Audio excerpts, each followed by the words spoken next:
baya 1 kana uchida kubatsirwa nechishona, baya 2 kana uchida kubatsirwa nechirungu, baya 3 kana uchida kubatsirwa nechindevele. Usabaye kana uchitambisa foni. Hello. Makati zvenyu. Alright, makasenda mari kusiriko. Mari $500. Tione tipe namba dzacho.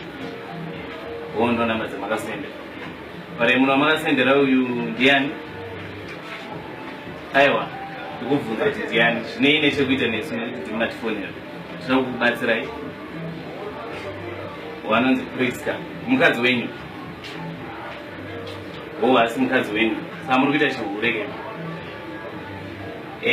Muri kuita chihure nekuti munhu wamakasendera mari ismall house asi mukadzi wenyu kana tichizvitarisa kuno.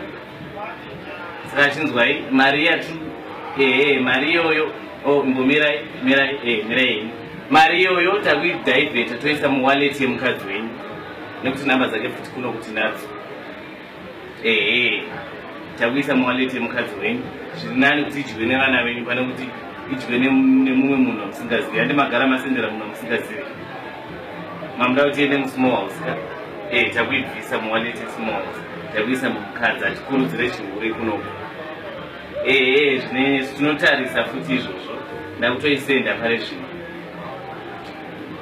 Alright, kana musingade izvozvo tinogona kuita hafu. Imwe ndoisa muwaleti mangu hafu, imwewo ndoisa muwaleti menyu. Handisi $500 toita $250. Isu kuno ndini ndakabata mari yese, saka hamuna nharo dzamunokwanisa kuita.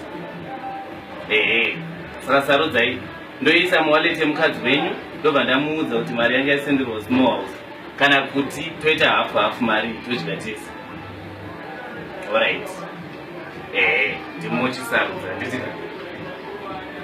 Alright, zviri nani titi hafu. Alright, saka regai nditransfer. Maita henyu nekunzwisisa kwenyu.